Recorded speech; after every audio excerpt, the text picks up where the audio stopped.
Bueno, hola, buenas tardes. ¿Me escuchan bien? Buenas tardes, doctor. Sí, lo escuchamos bien. Bueno, bárbaro. Vamos a tratar la bolilla, creo que es la 6, la de modos de adquirir el dominio. Es una bolilla muy extensa, pero vamos a tratar de simplificarla. Vamos a empezar diciendo que es un modo de adquirir, cuando se habla de modo de adquirir el dominio. El modo es un hecho o un acto jurídico al cual la ley le otorga un efecto, que es producir la adquisición del dominio. O sea, la ley dice, si sucede esto, se adquiere el dominio. Esto se relaciona con la teoría del título y el modo. O sea, sabemos que a todo modo le corresponde un título, que sería la causa jurídica obligacional. O sea, por ejemplo, el contrato, un contrato que sería el contrato apto, hábil para poder transmitir el dominio. Por ejemplo, la compraventa, la cesión de derechos. Y después tenemos el modo, que sería el modo, digamos, el paradigma, que sería la tradición, la entrega de la cosa, con asentimiento, actos, asentimiento por parte del que recibe y del que entrega. Yo acá lo que voy a tratar especialmente son los modos de adquirir el dominio que están enumerados en el Código Civil. Me van a decir que si sucede determinadas circunstancias, se adquiere el dominio. Hay casos en que ustedes van a ver que no existe, o sea, aparentemente, no vemos un acto jurídico obligacional, o sea, vemos un título directamente. Por ejemplo, en el caso de la apropiación, que es el primero que vamos a tratar. La apropiación, ¿qué me dice el artículo 2500, 1959, 1947? Se quiere por apropiación. Entonces, ahí, ¿qué vemos? Vemos que el título sería la ley. La ley dice que determinadas cosas se pueden adquirir se pueden adquirir tomándolas. Se adquiere el dominio. O sea, eleva la adquisición de la posesión a la adquisición del dominio. En este caso se eleva ese acto, como no hay contradictor, se eleva a la adquisición del dominio. La situación, por ejemplo, vamos con el primero, el 1949, que es el 1947, que es el de la apropiación. Para que suceda este caso de la apropiación, se puede adquirir el dominio, entonces tenemos que tienen que ser cosas muebles no registrables. No registrables, el primer requisito. Cosas muebles sin dueño, y se adquieren por apropiación. O sea, las cosas son cosas muebles no registrables sin dueño. O sea que son res nullius. O en su caso también las cosas abandonadas. Me va a decir después el inciso A, si son susceptibles de apropiación, las cosas abandonadas. O sea, es la clásica, esta modo de adquirir el dominio tenía dos, o sea, históricamente siempre se consideró que era las cosas muebles no registrables, las res delictaes, que son las cosas abandonadas por el dueño. El abandono, por supuesto, ustedes saben que no se presume, tiene que ser un acto concreto, directo, un acto voluntario, tiene que ser un acto voluntario lícito, no obviamente forzado, ese acto no puede estar viciado, un acto voluntario. Y después vamos a ver esto cómo tiene que ver con, vamos a poner un ejemplo más adelante, van a ver qué diferencia tiene, cómo se aplica esto. O tienen que ser cosas que no carecen de dueño. Entonces, el 1997 dice, son susceptibles de apropiación las cosas abandonadas, primero. Los animales que son objeto de la caza y de la pesca, ahora vamos a ver cuáles son. Y el agua pluvial que caiga en los lugares públicos y corra por ellos. Entonces sean las cosas que se pueden adquirir por apropiación. Después me dice cuáles no se pueden adquirir por apropiación. Las cosas perdidas. Las cosas perdidas vamos a ver que tienen dueño. Las cosas perdidas tienen dueño. ¿Por qué? Porque existe una esperanza probable del propietario de encontrarla. Y aparte existe una obligación por parte de aquel que la encuentra de devolverla. Entonces, obviamente, manteniendo el animus domini, la intención de tenerla como propia, aunque no tengamos la disponibilidad material, el corpus posesorio, mantenemos entonces esa cosa como, o sea, es una ficción, obviamente. Si no son susceptibles de apropiación, las cosas perdidas.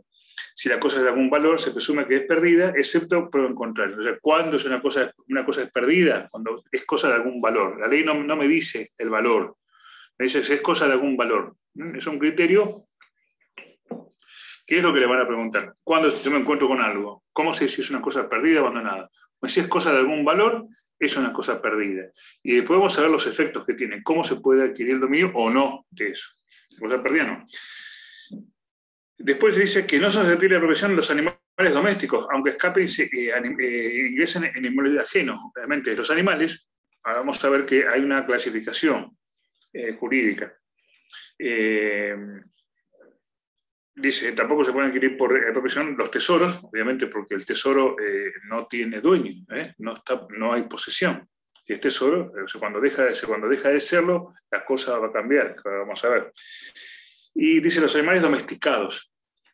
Los animales jurídicamente se clasifican en animales salvajes, por ejemplo, no sé, el animal salvaje sería el zorro.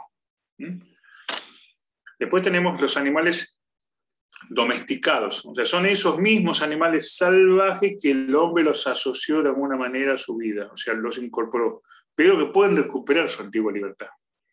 Estos tienen dueño, estos animales no pueden ser objeto de apropiación. Pero si tengo un animal salvaje, o sea, el vecino tiene un loro, que lo ha domesticado, es un animal que es salvaje, pero que ha sido domesticado, ese animal tiene dueño, el vecino. Pero puede recuperar su antigua libertad, o sea, puede transformarse nuevamente en un animal salvaje y ser objeto de apropiación por otra persona. Y después tenemos los animales domésticos. Los animales domésticos son estos que conocemos todos, que están asociados a la vida del hombre ya desde hace miles de generaciones, más de 30, 40.000 años más o menos. O sea, los animales que el hombre asoció, los conocemos, la vaca, el perro, la cabra, esos animales siempre tienen dueño. No pueden ser objeto de apropiación, ni la forma de apropiación del animal sería la caza, que es lo que dice el artículo 1948, que es otra forma de apropiación. Dice, el animal salvaje o domesticado que recupera su antigua libertad. O sea, fíjense, el loro, el vecino que yo le decía, que es un animal salvaje que ha recuperado su libertad. Un papagayo, no sé, bueno, supongamos, no hagamos el tema de aves es compleja. Entonces, saber si estamos frente a un animal salvaje o domesticado. Bueno, pues dice, el animal salvaje o domesticado que recupera su antigua libertad natural pertenece al cazador cuando lo toma o cae en su trampa. Ese es el modo de adquirir el dominio. Ahí está fijando la ley, o sea, cuando lo toma o cae en sus trampas. Ese sería el modo de adquirir el dominio.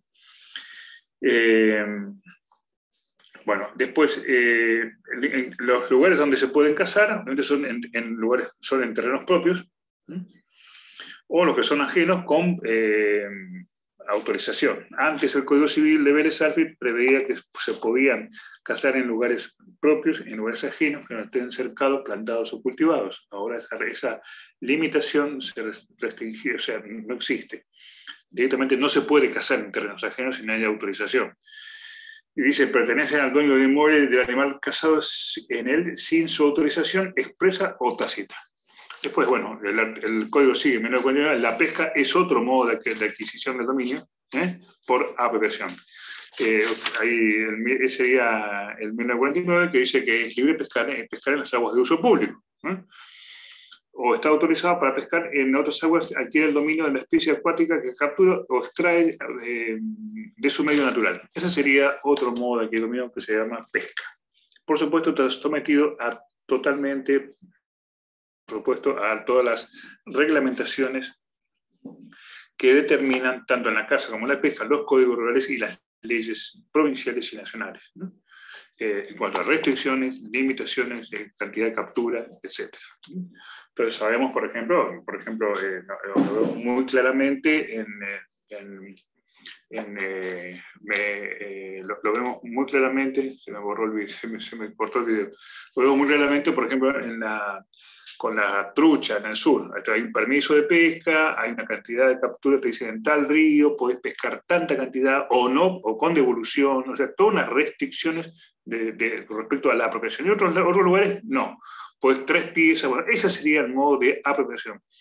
Yo me hago dominus del pez capturado, digamos, que pesqué, ese sería el acto por el cual yo me apropio del animal. Bueno, después vamos a hacer acá no vamos a leer, pero vamos a ver lo que es el régimen de tesoro, que es un régimen bastante complejo, pero nosotros vamos a dejar muy rapidito. Las preguntas son directas. ¿Se puede adquirir el tesoro? O sea, la primera pregunta es, ¿quién es el poseedor? Ni nadie, porque si no hay sabemos que para existir la posesión, ustedes ya saben, tiene que haber corpus posesores, disponibilidad material, y tiene que haber animus domini. Y esto no existe, porque si la cosa está, dice el artículo 1951, el tesoro es toda cosa mueble de valor, sin dueño conocido, oculta en otra cosa mueble o inmueble. No es la cosa, no lo es la cosa de dominio público, ni la que se encuentra en una sepultura o restos humanos mientras subsisten esa afectación. O sea que está oculta en otra cosa mueble, es una cosa mueble de valor, sin dueño conocido. Pues si es dueño conocido, podemos considerar una cosa perdida, tendríamos que devolverla. Ahora vamos a ver cómo sucede esto. Oculta en otra cosa mueble. Bueno, de acá las preguntas son, ¿quién es el descubridor del tesoro? Bueno, el descubridor es el que lo hace visible. El que lo hace, en 1952 dice, el descubridor es el que lo hace visible. Aunque no sepa que es un tesoro. Entonces, los ejemplos que ustedes van a ver en todos los libros son 2 personas que están excavando, tiran de espaldas. Siempre el ejemplo es el mismo, que van a encontrar en todos lados. Están de espaldas, con su pala cada uno tira una pala de tierra para atrás, el otro ve las monedas. Entonces la pregunta que se hace normalmente, ¿quién es el descubridor? El descubridor es el que lo hizo visible, o sea, aquel que lo sacó, lo puso a la vida económica, aunque no se ha dado cuenta. Bueno, otra de las preguntas claves acá es, ¿quién tiene derecho a buscar tesoro? No tienen derecho a buscar tesoro todos los titulares de derechos reales que se ejercen por la posesión en los inmuebles sobre los cuales ejerzan posesión, o las cosas con las cuales tengan posesión, cosas muebles o inmuebles. Titulares de derechos reales que se ejercen por la posesión. Esos son los que pueden buscar tesoros. Tienen derecho a buscar. Los otros que busquen tesoro y encuentren algo, bueno, perderán su condición de descubridor y, por supuesto, perderán el objeto encontrado y tendrán que pagar los daños. Por ejemplo, el locatario, que no es un titular de un derecho real que se ejerce por la posesión, tendrá que hacerse cargo de los gastos. Y si descubre algo, no será de él, no podrá apropiárselo. Bueno, de estos que tienen derecho a buscar tesoro, bueno, si yo soy titular de un derecho real que se ejerce por la posesión, por ejemplo, soy usufructuario, y entonces encuentro un tesoro dentro del inmueble del cual ejerzo usufructo, una cosa mueble de algún valor, bueno, me adquiero el dominio por esta condición, en calidad de tesoro, me la apropio. Esa situación, ahí se reunirían las 2 situaciones, de descubridor y al mismo tiempo y de propietario, de que tengo derecho a buscarla. Después, la otra situación que se da es el encuentro casual. El locatario que alquila esta casa y encuentra casualmente encuentra un tesoro. Entonces, en ese caso, te corresponde 50% como descubridor y 50% al propietario del inmueble. ¿Estamos? Esa sería la situación. Bueno, después, por supuesto, la búsqueda, en 1954 dice que la búsqueda sin permiso tiene algunas consecuencias, por supuesto que tiene que ver, algunas no tienen consecuencias, que son pagar los daños, etc. ¿Estamos con esto? Tesoros, titulares de derechos reales que se ejercen por la posesión son los que pueden buscar en el inmueble con el cual ejercen posesión. Si no hay ninguna duda, sigo. Si no, pregúntenme. No, en esto no tienen que tener ningún tipo de problema ni duda. Titular de derechos reales que se ejercen por la posesión. ¿Quién es el descubridor? El que lo hace visible. ¿De quién es el poseedor? Nadie, hasta que lo toma. En el momento que toma el descubridor, que encuentra casualmente, tal encuentro casual y el que tiene derecho a buscar. El encuentro casual cuando sucede por parte de un titular, de una persona que no tiene derecho a buscar, por ejemplo, el locatario. En ese caso, 50% como descubridor, 50% como le corresponde al titular del inmueble. Esa sería la situación. Lo que sigue es el régimen de cosas perdidas, el artículo 1955. El artículo 1955 prevé un régimen de cosas perdidas. ¿Se acuerdan que yo les decía que las cosas perdidas, esto sí, grábenselo porque eso lo pregunta mucho, sobre todo el doctor de Rosa. Acá no le pueden errar. Cosas perdidas, ha preguntado hace 30 años que estoy con él y no hay examen que no pregunte esto. Régimen de cosas perdidas. Es muy simple. ¿Cuándo es una cosa perdida? Bueno, es cosa de algún valor, ya les dije. Si es cosa de algún valor, la ley dice es una cosa perdida. Bueno, perfecto. El artículo 1955. El régimen es parecido al que tenía el Código Civil de Vélez Sarsfield. El que encuentra una cosa perdida no está obligado a... O sea, cosa perdida, ¿por qué sé que es una cosa perdida? Bueno, porque tiene un valor. Supongamos, vamos a poner un ejemplo que sea obvio. Supongamos una lapicera de oro, para que no tengamos duda. Tiene valor. Bueno, entonces yo encuentro eso. Dice, no estoy obligado a tomarlo, dice el artículo 1955. Obviamente, no estoy obligado a tomar, no hay obligación. Pero si lo hace, si lo hago, asumo las obligaciones del depositario que recibe una recompensa, o sea, título oneroso. Esa sería la situación en que me pondría a mí el hecho de tomarla. ¿Qué debo hacer? ¿Qué debo hacer como descubrí, como encontré esta cosa, esta lapicera? Bueno, tengo que devolverla, fundamental. Si no lo hago, cometo un delito.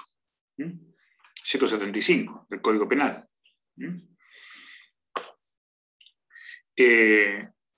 ¿A quién tengo que devolverla? Bueno, tengo que devolverla a la persona, al dueño, obviamente. Y si no lo conozco, tengo que ponerla, dice, el artículo dice, debe restituirla inmediatamente a quien tenga derecho a reclamarla, y si no lo individualiza, no sabe de quién es, bueno, debe entregar a la policía del lugar del hallazgo, quien debe dar intervención al juez. Después, la cosa se la entregan a la persona que acredite su condición de titularidad de la cosa perdida, perfecto, entonces yo demostraré que esta lapicera me la regalaron a mí cuando tenía, no sé, 15 años y que tengo fotos y que me la regaló mi padre, bla, bla, bla, perfecto. Supongamos que demuestre esto, bueno, el descubridor, aquel que ha encontrado la cosa tiene derecho a una recompensa. Y por supuesto los gastos que le hubiera erogado el mantenimiento, conservación de esa cosa mientras que estuvo en su poder. La recompensa, la ley no lo dice, pero se fija más o menos en un valor, en un 10% del valor de lo encontrado. Para lo cual se tiene en cuenta lo siguiente, o sea, lo que yo le estoy hablando que ya es jurisprudencia. Se tiene en cuenta el riesgo corrido, ahora vamos a ver el riesgo corrido de la persona que perdió la cosa, o puede ser una chequera, por ejemplo. Y aunque la chequera esté, por ejemplo, que la chequera esté firmada o no, aunque se hayan denunciado el robo de los cheques o la pérdida de los cheques, se dice que le corresponde una recompensa a la persona que lo encuentre y lo restituye, en razón de que se hubiera puesto el buen nombre de este titular de la cuenta en condiciones, digamos, de que, o sea, se hubiera puesto en juego su buen nombre porque se hubiera liberado un cheque sin fondo, etc. O sea, se le dan la recompensa. Entonces, se tiene en cuenta el valor, la inmediatez en la restitución es otra condición, lo rápido que se devuelve, o sea, lo que hay que cumplir, y el valor. ¿Qué pasa? Si nadie encuentra, si nadie se presenta, ¿qué pasa si, o sea, si yo quiero apropiarme de la lapicera de oro? Pero tampoco quiero cometer un delito.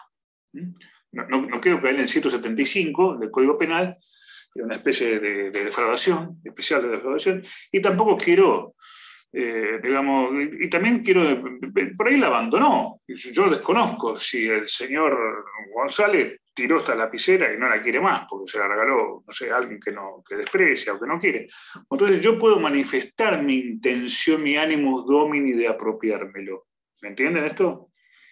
Puedo decir, señor juez, cuando yo restituyo esta cosa, yo restituyo esto cumpliendo con el artículo 1955 del Código Civil y Comercial, pero manifiesto mi intención de apropiármela.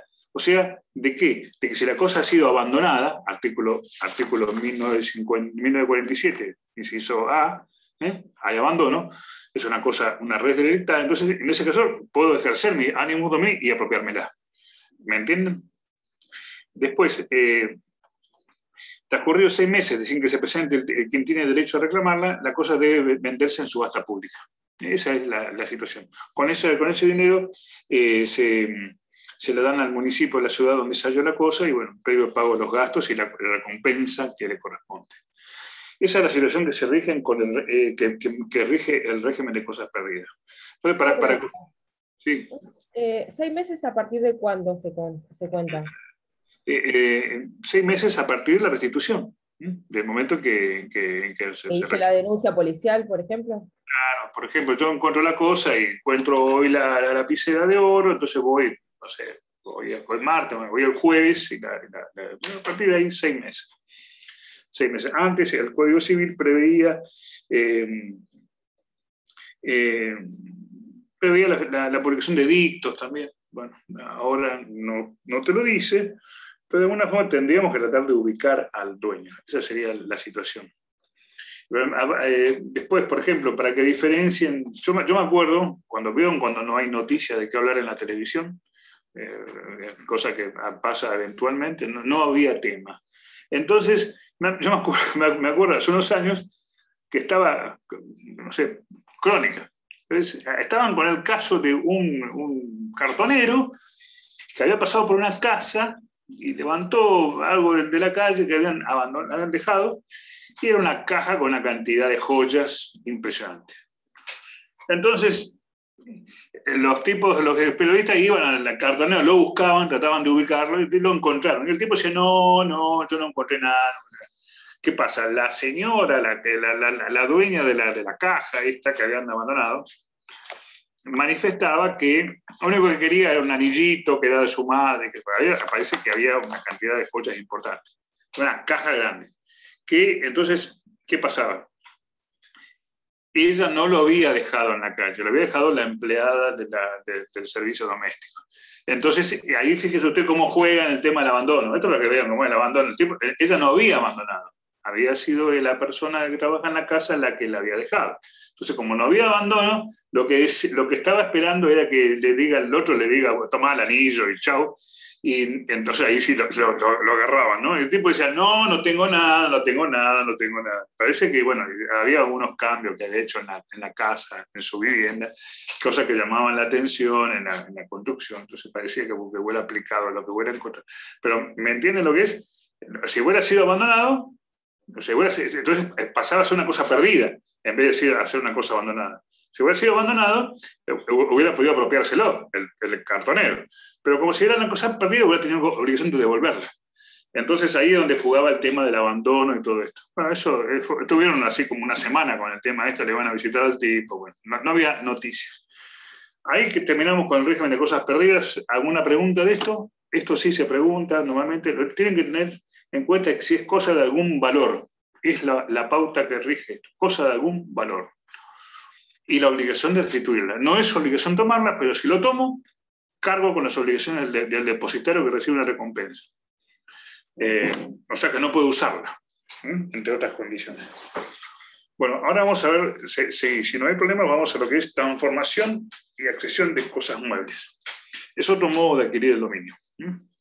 Si vamos muy rápido, avísenme. Yo esto son muchos temas, entonces trato de hacerlo lo más rápido posible. Transformación y accesión. Acá se trata de que hay materia prima que es ajena, que viene otra persona y la transforma en otra cosa.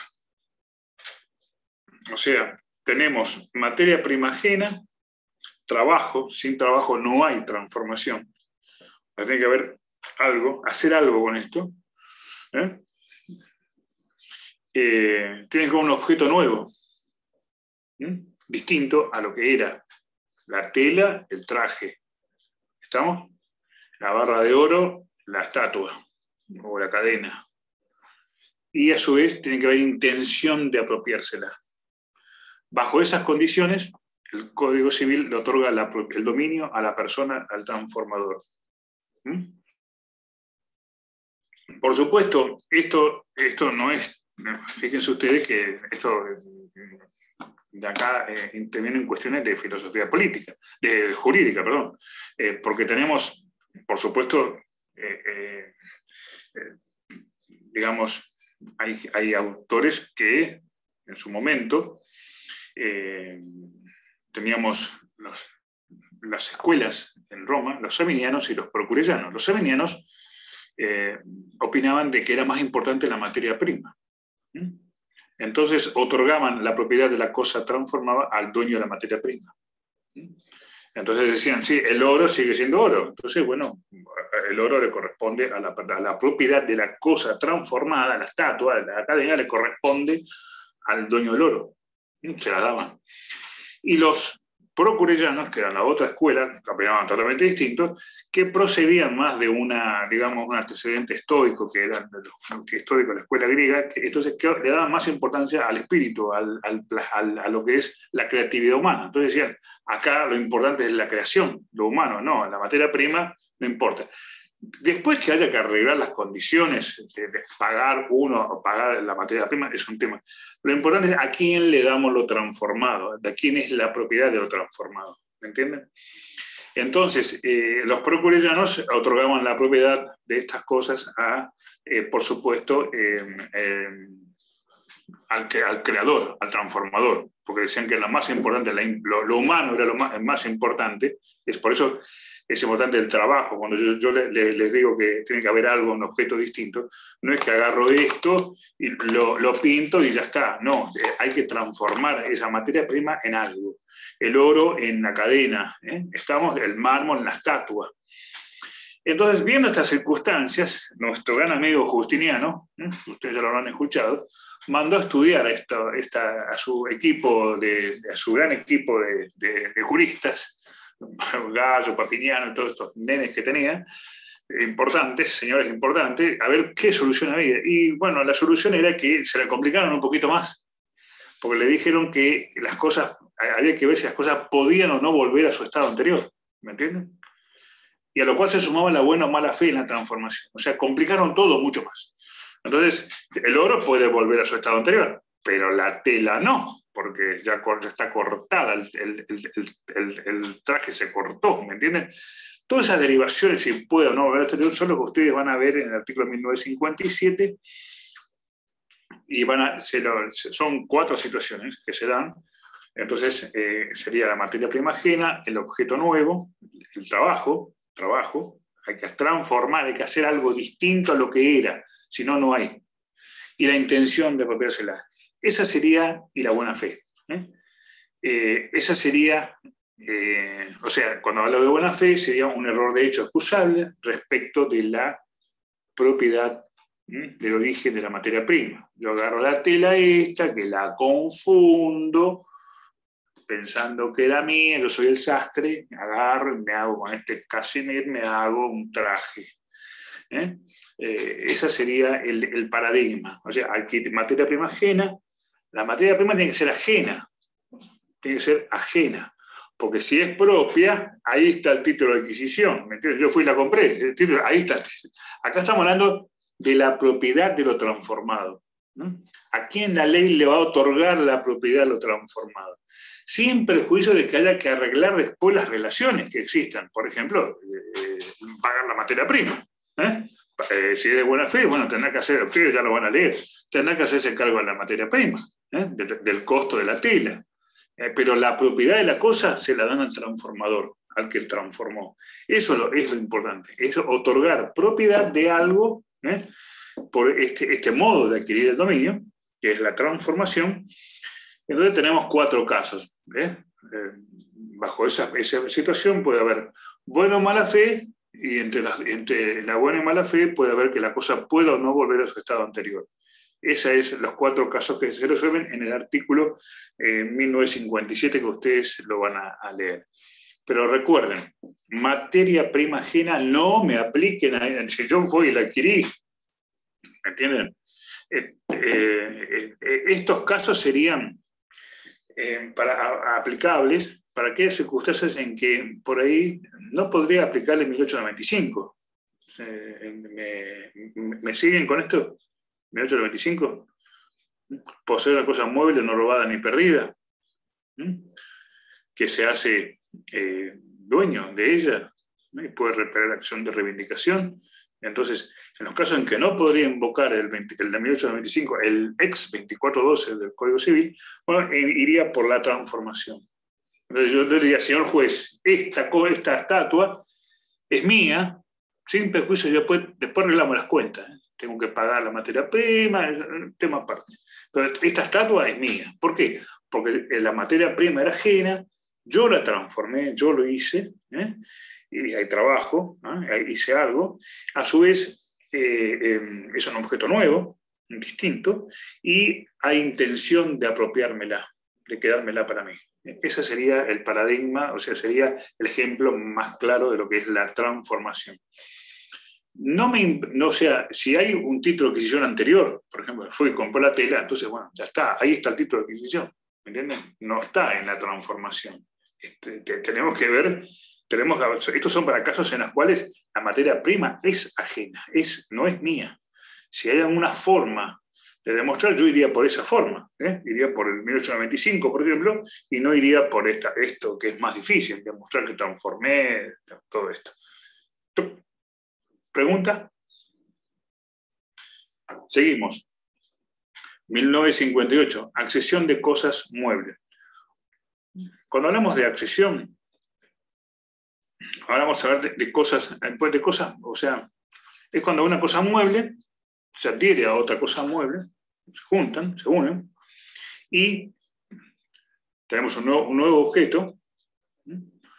Entonces, la pregunta es, ¿a quién le corresponde este nuevo objeto? Si las cosas anteriores son distintas, distinta propiedad, le corresponden a uno y a otro. Bueno. Y después tenemos accesión también de cosas inmuebles. El caso del aluvión y la ebullición, que lo vamos a ver. Sería cuando el dueño de una cosa inmueble se hace dueño de una cosa mueble por accesión. Los principios que nos van a regir en la accesión son los siguientes. Primero, el principio de la buena fe. O sea, le vamos a otorgar la propiedad de la cosa, la ley le va a otorgar a aquel que sea dueño aquel que actúe de buena fe. Segundo, que lo accesorio siga lo principal. Entonces tenemos que saber cuál es la cosa principal, cuál es la cosa accesoria. Y otra regla básica es que la superficie cede al suelo. O sea que lo que está arriba del suelo le corresponde al dueño de él. Esos son parámetros para guiarnos en lo que es la accesión de cosas muebles e inmuebles. Entonces, sabiendo esto, vamos al 1958 y nos dice, si cosas muebles de distintos dueños, o sea, acá, por ejemplo, no sé, vino Malbec, vino Cabernet, acceden entre sí sin que medie un hecho del hombre. Si media un hecho del hombre, alguno se equivocó, mezcló, él será responsable, tendrá que pagar los daños, bla, bla, bla. Es un tema aparte. Y no dice, no es posible separarlas. Por ejemplo, el aceite, se me mezcló aceite de oliva de distinta calidad, sin deteriorarlas o sin gastos excesivos. La cosa nueva pertenece al dueño de la que tenía mayor valor económico, la propiedad. Después arreglaremos las cuentas, es otro tema. Yo acá, lo que me interesa a mí, ¿a quién le corresponde? ¿A Juan o a Pedro? Bueno, al que tenía la cosa de mayor valor económico. Entonces, yo tenía aceite de oliva, no sé, con una acidez X determinada, bueno, superando por debajo del 5%, algo así, lo que se califica, el aceite de oliva, bueno, entonces, y el otro era superior o era de segunda extracción, entonces a mí me corresponderá la propiedad de esto que se ha mezclado. Dice, entonces repito, las cosas muebles 600 dueños acceden entre sí sin que medie un hecho del hombre. Y no es posible separarlas sin deteriorarlas o sin gastos excesivos. La cosa nueva pertenece al dueño que tenía mayor valor económico al tiempo de la accesión. Si es imposible determinar qué cosa tenía mayor valor, los propietarios la adquieren a la cosa nueva por partes iguales, por mitades. Por partes iguales. Esa sería la situación. Ahí pasaría a ser un caso de condominio de origen legal. La ley me dice que se ha formado un condominio cuando ha sucedido esto. Eso es lo que se llama la accesión de cosas muebles. Ahora vamos a ver lo que es accesión de cosas inmuebles. Esos son puntos, estos temas así, que yo lo estoy tratando, como son puntos muy concretos, muy directos, son para concluir un examen. O sea que le digo, presten atención porque hay, bueno, aluvión, abulsión. O sea, son puntitos para mejorar un examen y pasar a otro tema más profundo, pero son, digamos, tenemos que conocerlos porque son, digamos, un examen puede ser, desconocerlos nos pueden llevar a una situación medio compleja. Entonces, vamos a lo que es el aluvión. El artículo 1959. Esto que vamos a ver ahora nos viene del derecho romano, está regulado en la misma forma que históricamente se trató el tema. Dice, el acrecentamiento paulatino e insensible del inmueble confinante con aguas durmientes o corrientes que se produce por sedimentación pertenecen al dueño del inmueble. O sea, esto sería de la siguiente manera. Acrecentamiento paulatino e insensible. Es lo mismo que decía las partidas, las partidas españolas. O sea, eran paulatino e insensible. Insensible es que no se puede percibir fácilmente. Es insensible. Es un acrecentamiento de tierra que se va recibiendo en una orilla, en una costa. Supongamos, yo soy un ribereño. Acá hay un problema, porque el código dice aguas confinantes con aguas durmientes en los lagos. Eso es un problema. O sea, ahí no hubo una buena redacción legislativa. Siempre son aguas pasantes, corrientes, que van pasando y van dejando este sedimento que paulatina e insensiblemente van formando el aluvión. Dice, pertenecen al dueño del inmueble. No hay acrecentamiento del dominio de los particulares por aluvión si se provoca por obra del hombre, a menos que tengan fines meramente defensivos. No existe aluvión si no hay adherencia de la sedimentación al inmueble, no obsta la adherencia al curso de el curso de agua intermitente. Entonces las preguntas serían, ¿cómo se adquiere el dominio? Bueno, por acrecentamiento paulatino, insensible, en aguas durmientes, con cuidado. No sabemos cómo va a suceder esto, pero bueno, es un invento que hizo el Código Civil nuevo. O aguas pasantes, que van dejando este sedimento, van formando un sedimento. Entonces yo adquiero el dominio, la pregunta que le van a hacer ahí, ¿cuándo? ¿Cuándo adquiero el dominio? Bueno, cuando el aluvión está definitivamente formado. La respuesta. Cuando el aluvión está formado. Y se ha incorporado a mi terreno, se ha incorporado a mi terreno en el cual yo soy ribereño. Y dice que el código no obsta a la adherencia al curso de agua intermitente, o sea que existe un agua intermitente.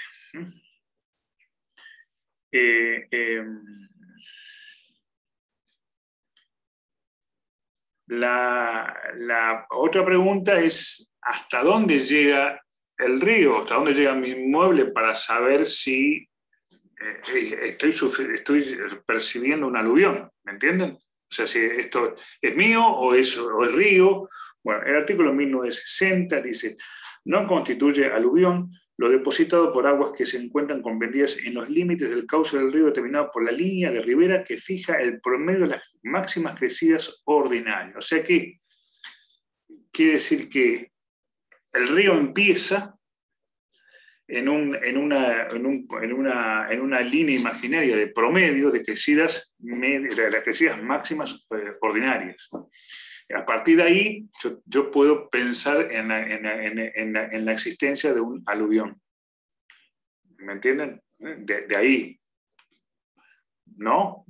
Ahí Cecilia me dice no. No entendí nada de esa parte del cauce del río, no entiendo cómo sería.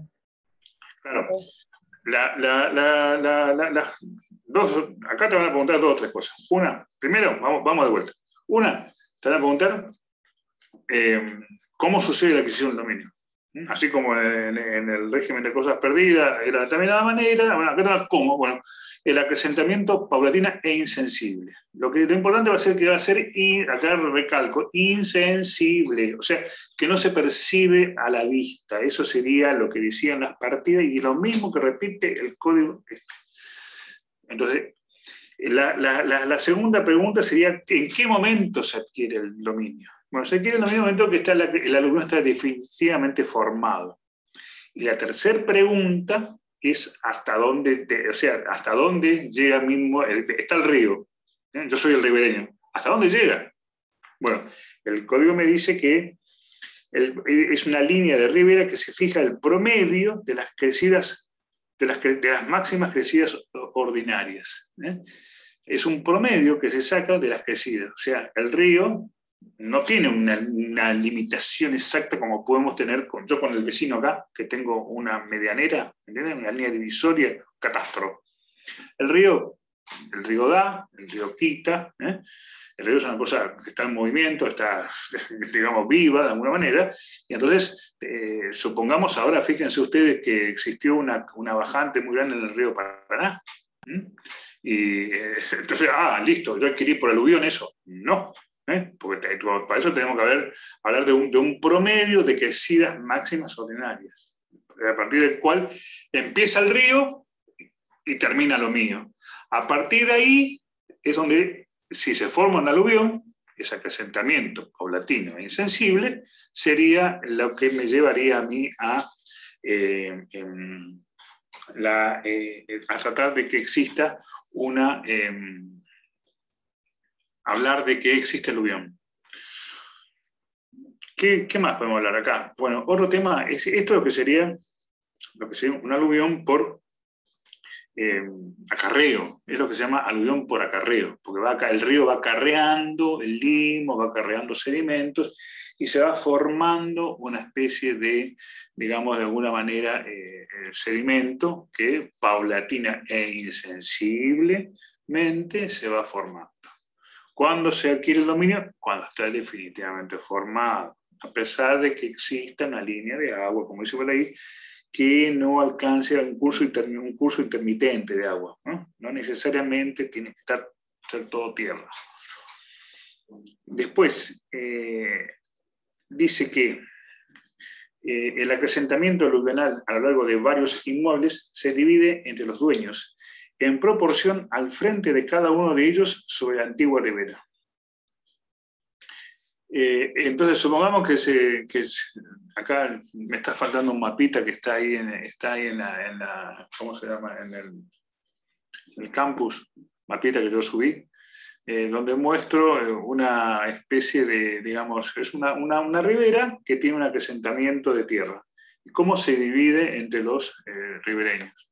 Bueno, para que ustedes tengan un parámetro, a ver si puedo, te voy a hacer un dibujito, sería la siguiente manera. Hay varios sistemas para dividir un terreno aluvional a través de varios inmuebles, que pasa por esos inmuebles, que son ribereños. O sea, ¿cómo se divide esto entre los ribereños? Mío, tuyo, porque de acuerdo a cómo se divida puede determinar que alguien deje de ser ribereño, y eso es lo peligroso. Entonces el Código Civil, ustedes tienen que saber que adoptó el sistema de Savigny, que es el sistema de la división proporcional. División proporcional. ¿Cómo se saca esa división proporcional? Bueno, se toma la dirección general del río, se traza una línea, ahora voy a tratar de hacer un dibujito, porque lo tengo en el campus ahí, se traza una línea imaginaria, dirección general del río, ¿para qué lado va? Va para allá, va para allá, va para allá, lo que sea. La dirección general del río. A esa línea imaginaria, en forma perpendicular, se trazan otras líneas imaginarias hasta la línea de división de los inmuebles. A, B, C, D, lo que sea. Y ahí se va dividiendo ese terreno aluvional entre los ribereños. De esa forma, este sistema permite que todos sigan siendo ribereños, en la misma proporción que lo eran anteriormente. Otros sistemas, por ejemplo el código chileno, prevé la continuación de las líneas divisorias hacia el infinito y se pueden cruzar y terminar en que alguno deje de ser ribereño. ¿Me van siguiendo con esto? ¿Más o menos? La pauta sería la división proporcional en base al sistema de Savigny. Como dirección general del río. ¿Para qué lado va? Una línea imaginaria, va para allá. De ahí, líneas perpendiculares hasta la antigua, calcule que ahora se formó el terreno, entonces hasta la antigua línea divisoria entre los inmuebles, esta. De ahí se bajan perpendiculares y de esa forma se va dividiendo el terreno. Ahora vamos a hacer un dibujo. Esto sería lo que es la división proporcional. Otra, hablamos del aluvión por acarreo. Todas estas pautas son las que sigue la Corte. Quizás acá en la provincia de Buenos Aires nosotros no tengamos tanta, digamos, no tiene tanta relevancia pero hay muchos ríos en el norte, como el río Salí, que ha cambiado muchas veces, sobre todo cambio de curso. Entonces hay ribereños que han acrecentado en forma muy importante su terreno y otros que lo han disminuido. Y la regla básica en todo esto es que el río da y el río quita. ¿Por qué? ¿Por qué digo? Porque estas mismas reglas se aplican para lo que es el alveolo abandonado, ¿no? El alveus derelictus, llamado alveus derelictus en el sistema romano. O sea, el río desapareció de ahí. Pasaba por ahí, ahora pasaba por otro lado. Cambió de curso. Entonces la pregunta es qué pasa con el cauce. Esto que era río. Bueno, el cauce, que es bien el dominio público, es cauce mientras, o sea, es el dominio público mientras que tenga la columna de agua arriba. Cuando deja de tener la columna de agua, dejó de ser río, ¿me entienden? Y entonces este terreno se divide entre los ribereños en forma proporcional en un 50%. Esa sería la pauta del alveolo derelicto, ¿no? Cuando está el cauce del río abandonado. Se divide entre los ribereños por mitades. Esa es la pauta que sigue la Corte de la Nación, que viene del sistema romano, ¿no? Y se sigue aplicando hoy en día. La otra forma es la abulsión. Es otra forma de adquirir el dominio. Esta también se pregunta bastante. Estos temas se preguntan, régimen de cosas perdidas, transformación, son temas puntitos así, pero muy puntuales. Abulsión es otra forma de adquirir el dominio. Y dice, el acrecentamiento del inmueble por la fuerza súbita. Allá era paulatina insensible, ¿se acuerdan? Acá es forma súbita. Pensemos en un río de montaña, pensemos en una gran lluvia, en una que hace que venga un caudal de agua importante. El acrecentamiento del inmueble por la fuerza súbita de las aguas que producen una adherencia natural pertenece al interior del inmueble. También le pertenecen si ese acrecentamiento se origina en otra fuerza natural. Por ejemplo, un terremoto. Si se desplaza aparte, o sea, acá estamos hablando de cosas muebles, por ejemplo, no sé, un árbol, planta, tierra, piedras, que se desprenden de un inmueble de aguas arriba y por fuerza súbita se instalan en mi fondo, supongamos. Entonces, las preguntas acá serían, ¿cómo sucede la adquisición del dominio? Bueno, aguas pasantes, forma súbita. Tiene que haber, para que se produzca la adquisición del dominio, tiene que haber adherencia natural. Adherencia, esas serían las palabras mágicas, adherencia natural. O sea, la cosa se adhiere naturalmente, el árbol se adhiere naturalmente a mi suelo y entonces pasa a formar parte de él, a nutrirse de mi tierra. En consecuencia, yo adquiero el dominio de este árbol. ¿Estamos? Igual pasa con las piedras, la tierra, etc. Ahora, como son cosas susceptibles de adherencia natural, entonces el doctor de Rosa le va a preguntar, ¿y si en esa arrastre del río me llevó la cama? ¿Qué pasaría a ser? Aquel que lo recibe más abajo, recibe mi cama, recibe mi computadora, recibe mi heladera, pues se llevó el agua. Pasaría a ser una cosa perdida. ¿Estamos?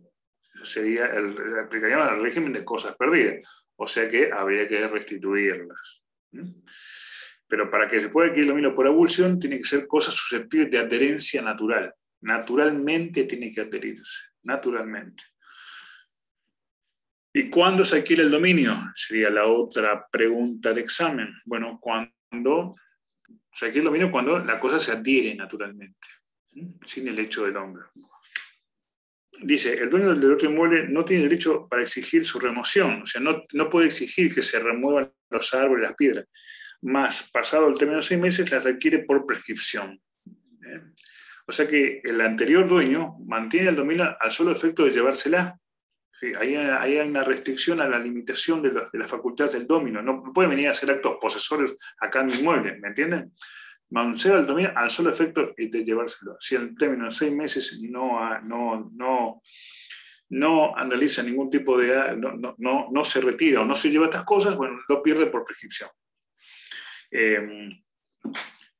Dice, cuando la abolición es cosa no susceptible de adherencia natural, se aplican los dispuestos sobre el régimen de cosas perdidas. Lo que acabamos de decir. Supongamos que, no sé, la mesa se la llevó.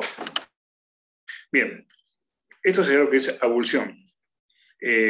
Cuando hablamos de 6 meses, por supuesto no tengo que esperar 6 meses acá sentado a que se adhieran naturalmente las piedras y los árboles que me vinieron de arriba. Entonces la pregunta que se hace normalmente es, ¿yo podría iniciar una acción? Bueno, sí, podría iniciar una acción, se llama interrogatoria, para aclarecer derechos, para esclarecer, señor, ¿usted se lo va a llevar o no? ¿Va a ejercer su dominio? ¿Viene usted a buscar estas cosas? ¿Va a retirarlas? ¿Tiene intención de mantener su dominio todavía? Bueno, pero eso sería lo que interrogaría yo a aquel del cual provienen estas cosas. Alusión, abulsión. Listo. Otra es, bueno, esta se la dejo a usted, conducción, siembra o plantación. Acá es 1962. Acá es cuando yo construyo, siembro, planto. El inmueble ajeno, acá puede ser con materiales propios, con materiales ajenos, etc. Algo parecido a la transformación. Esa se la dejo en 1962 para que ustedes lo lean.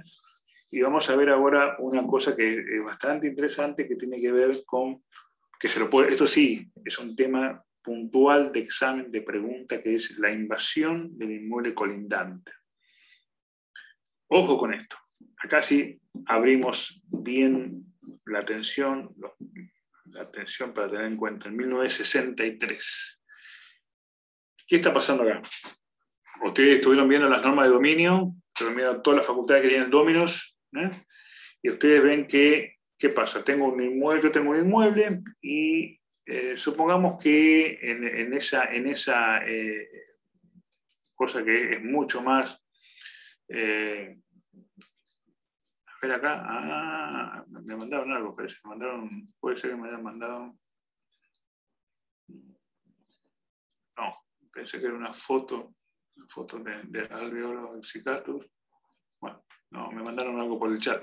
Sí, es la foto de lo que está en el campus del río que mandé, sí. Bueno, entonces vamos a tratar de mirarlo, a ver si lo vemos, porque si no yo lo busco y ahora lo vemos.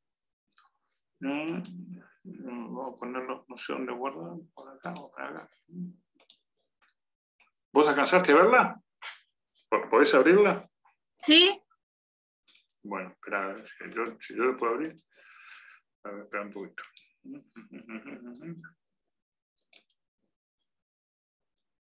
No, claro, sí, acá está. Acá está. Claro.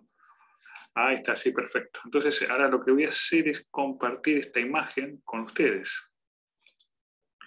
Un segundito. Compartir pantalla. Compartir pantalla. A ver, ¿dónde está esta? A ver si la ven ahí. ¿La ven? ¿Ven el dibujo? ¿Sí o no? Sí, se ve. Sí, la vemos. Bueno, ahí tienen, fíjense ustedes, ahí tienen ven mi mouse. Bueno, este sería el acrecentamiento, que se produce en la Tierra. La vieja ribera, la nueva ribera. tenemos si este es el río, ¿no? El río, si desaparece el río, cambia de curso, supongamos que se vaya por acá, el río. Bueno, entonces esto se dividiría por mitades entre los ribereños. Por mitades son 50%. Es lo que se llama alveolo derelictus, o sea, está el alveolo abandonado. Ahora, si teníamos, bueno, yo tenía otro dibujito, ese lo vamos a encontrar, bueno, ya lo vamos a ver. Cuando hablamos de dirección general del río, sería para qué lado va el río, ¿no? El río va de norte a sur, o puede ir de norte a sur, a sur, de este, lo que sea. Se marca una dirección general del río y ahí se sacan líneas divisorias, líneas perpendiculares a esa línea y se divide el terreno. En el campus está el dibujito. A ver, bueno, seguimos. Seguimos por acá. Bueno, por acá. Estamos acá. Entonces, bueno, sigo de vuelta. Invasión del inmueble colindante. Esta sería otra de las... Muchas gracias, María Laura. Muchas gracias. Quizás ahora vamos a buscar el otro, que es el de la división proporcional también, que es interesante. Invasión del inmueble colindante. Este es el otro artículo que se le puede preguntar. Tiene que tener en 1963. Se supone que todos construimos normalmente en el terreno que nos corresponde, pero esto no es así. Algunas veces son de buena fe, otras veces de mala fe. Se empieza a construir, supongamos, bien, y se termina en el fondo del inmueble con una diferencia de 5, de 10, de 15 centímetros de diferencia. ¿Entienden? Las mediciones por ahí, no las catastrales, pero las mediciones que no son correctas, la persona que lo construye le hace un favor al otro. Entonces hay, por ejemplo, los inmuebles se van construyendo y entonces tienen desviaciones en centímetros hacia un lado, hacia el otro. Dice el artículo 1963, quien construye en su inmueble, pero de buena fe invade el inmueble colindante, puede obligar a su dueño a respetar lo construido. Esto sería una contradicción con lo que ustedes vieron con las normas del dominio. ¿Se acuerdan? Que yo podría mandar a destruir. ¿Bien? Dominio. Carácter absoluto. De la exclusividad. Entonces, quien construye un inmueble, pero de buena fe invade el inmueble colindante, supongamos que invade 10 centímetros, puede obligar a su dueño a respetar lo construido, si éste no se opuso inmediatamente de conocida la invasión. Se presume, hay la presunción de que debemos cuidar nuestras cosas, tenemos que tener un cuidado, digamos, activo sobre todo lo que yo estoy poseyendo. En consecuencia, acá, digamos, no es que se lo castiga, pero de alguna forma se permite que no exista un abuso por parte de aquel que está invadido. El artículo sigue, el dueño del inmueble colindante puede exigir la indemnización del valor de la parte invadida del inmueble. Obviamente que le pague los 10 centímetros que invadió. Lo importante es que puede mantener esto, puede mantenerlo construido. Y dice, puede reclamar la exadquisición total si se menoscaba significativamente el aprovechamiento normal del inmueble y en su caso la disminución del valor de la parte no invadida. Entonces, ¿qué pasa? Puede ser que la invasión que me produjo a mí me produce un deterioro tan alto en la valoración del inmueble, porque ahora ya no me permite construir de acuerdo a las normas municipales, supongamos, tanto retiro de frente, tanto de fondo. Resulta que este me invadió 30 centímetros, 50, me limita de tal manera que me impide una construcción normal, un aprovechamiento normal del inmueble. En consecuencia, en ese caso, me dice el artículo que puede reclamar su adquisición total, en caso de que se menoscaba significativamente el aprovechamiento. Y en caso de que no lo haga, puede ser obligado a demoler lo construido. Esa sería la pauta. Después, bueno, sigue con los casos en que exista mala fe. Esta situación, esto fue un desarrollo jurisprudencial. Acá a lo último ustedes van a ver, sin embargo, si resulta manifiestamente abusivo, dice el juez puede rechazar la petición ordenada de indemnización. Son los casos de que exista mala fe. Se deja una facultad muy grande al juez respecto a la atribución de la indemnización o no. Lo cierto es que esto es una creación jurisprudencial que fue incorporado al Código Civil ahora en 1963, por eso es que se lo van a preguntar, porque siempre se habla lo que se hablaba de lo que, pero en realidad no es técnicamente correcto, de una accesión inversa.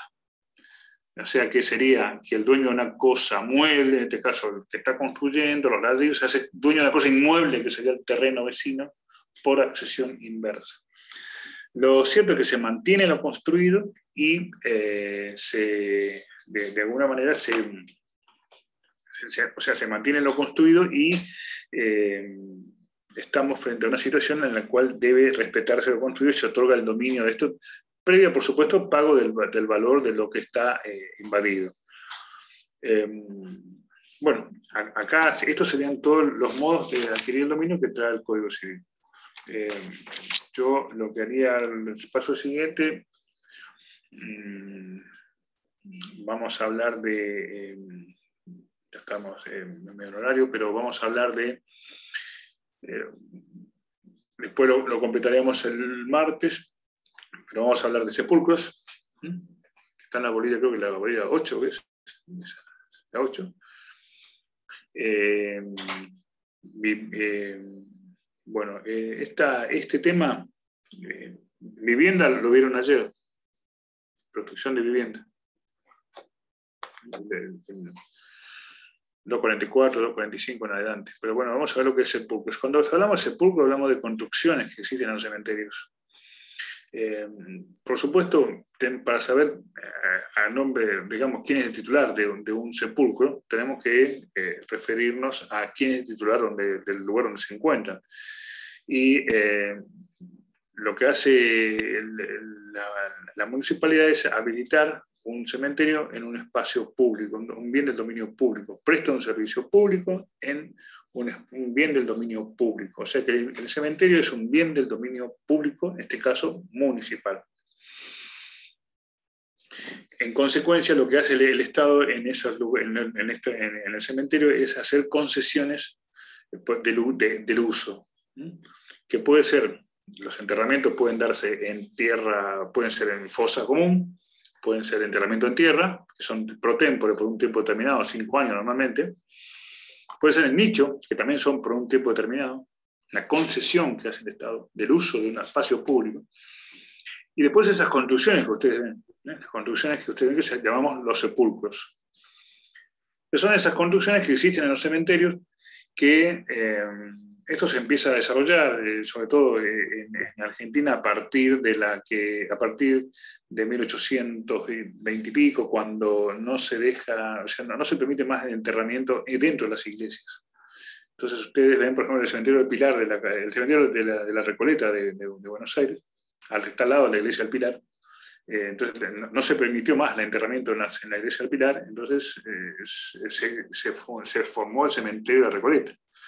¿Qué hacían? Esos sepulcros reproducen una capilla, una iglesia, tienen la forma de una capilla, una iglesia. Esa es la idea.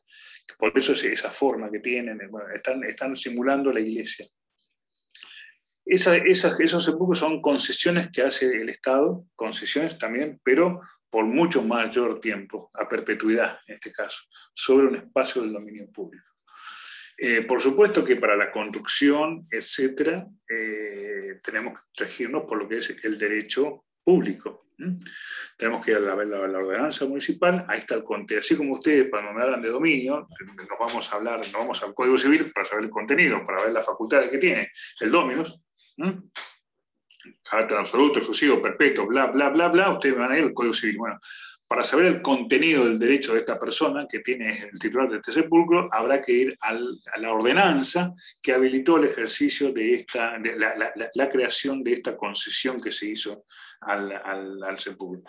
Las preguntas normalmente acá son, ¿se puede vender? Bueno, sí, se puede vender, pero se vende a la manera del derecho administrativo. Entonces, ¿qué hay? Yo titular de un sepulcro, ¿qué hago?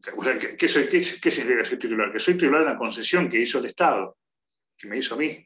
¿Yo qué hago? La transfiero a otra persona.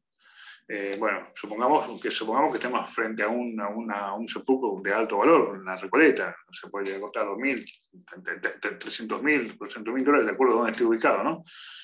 En esos casos, bueno, lo que hay un registro que dice que el señor González es titular de esta concesión que hizo el Estado. Entonces, lo que hago yo con esta persona al cual le vendí este sepulcro es prometerle que voy a hacer los trámites necesarios para poder transferirle a su nombre esta titularidad de esta concesión. ¿Me van siguiendo con esto?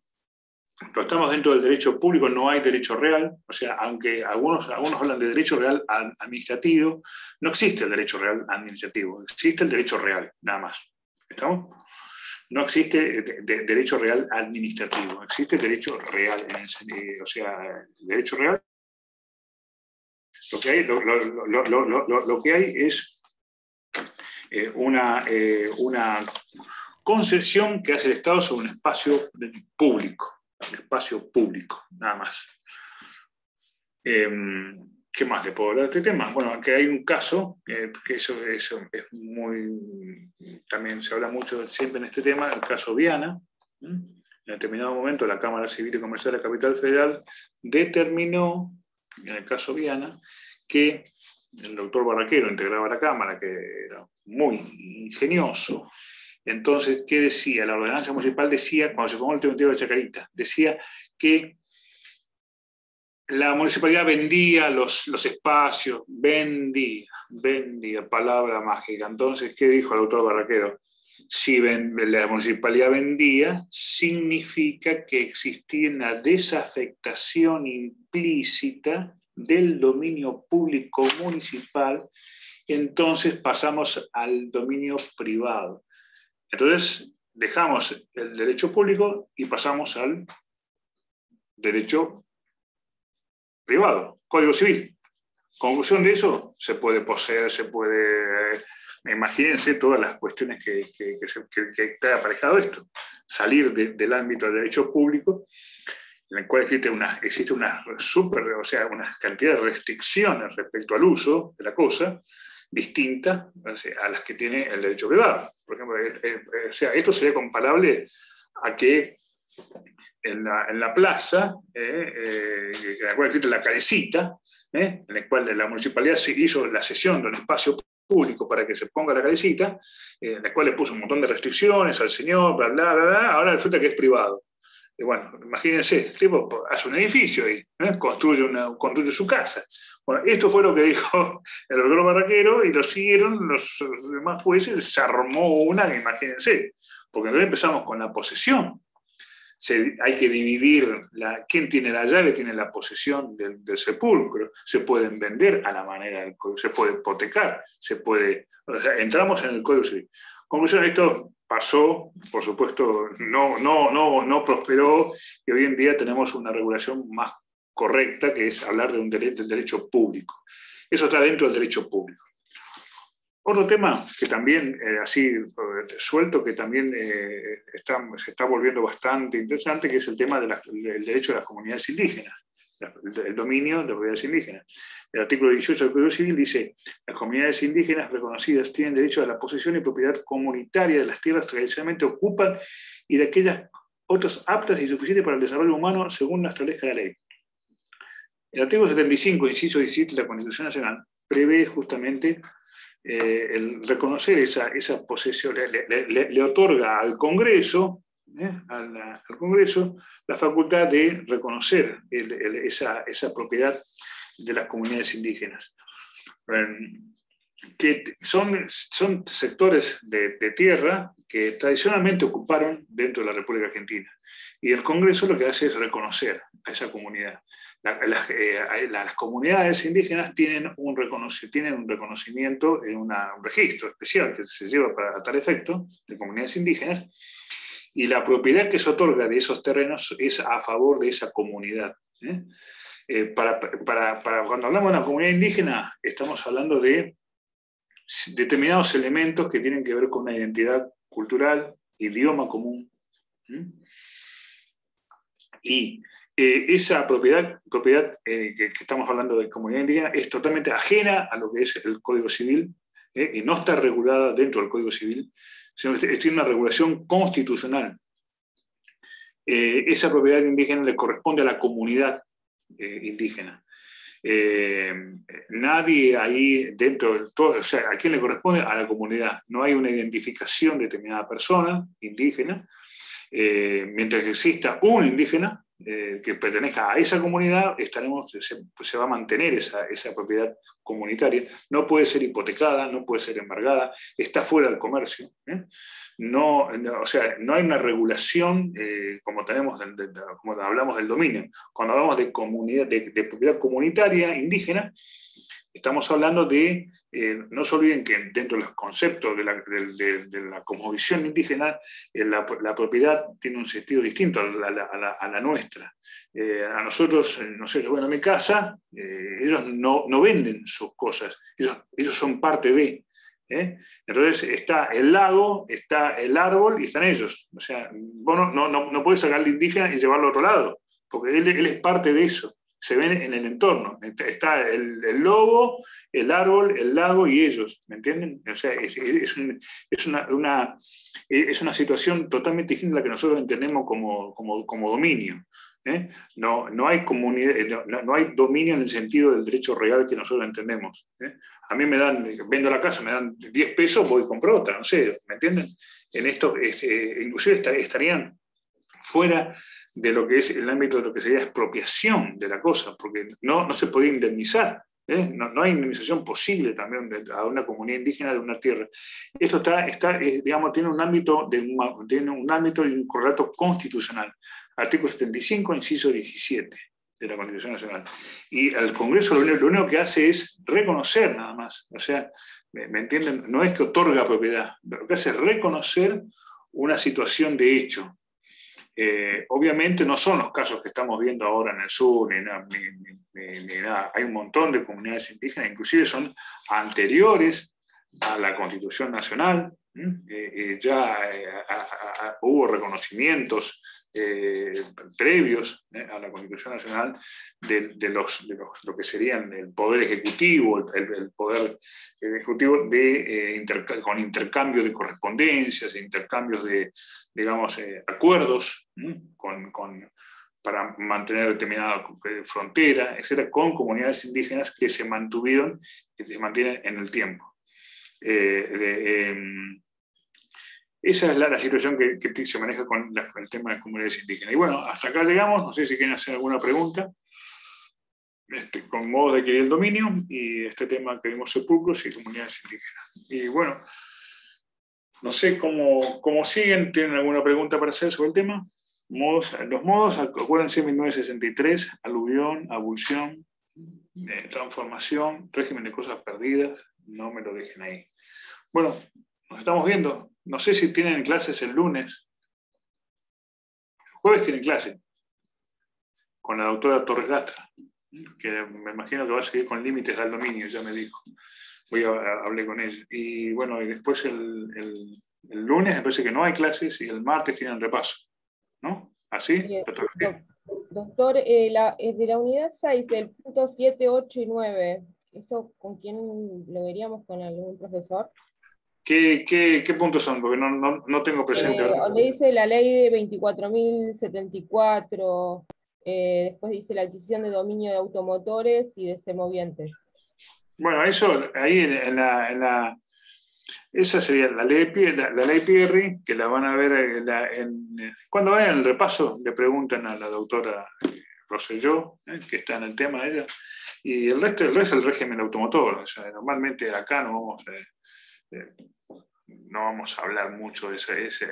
Acá en esta parte del programa lo que tenemos es posesión. Posesión, ahí no se escapan, ahí pónganle todas las pilas, todas las ganas al tema posesorio, porque ahí es donde van a ir las preguntas. Estos temas que estoy preguntando hoy para definir un examen, cuando anda mal, para que contesten y pasemos a otro tema de posesión. O sea que siempre cuidado con estos temitas sueltos, ¿sí? Aluvión, abulsión, invasión del inmueble colindante, bla, bla, cuidado con estos temas, porque si no pasamos por ahí, no podemos seguir el examen, ¿me entienden? Eso lo van a ver con el martes. Yo les recuerdo cuando hable con los ayudantes para que les dé el tema ese y listo. Y después, nosotros no nos vamos a ver más, nos vamos a ver en el examen directamente. Así que bueno, les deseo lo mejor y nos vemos pronto.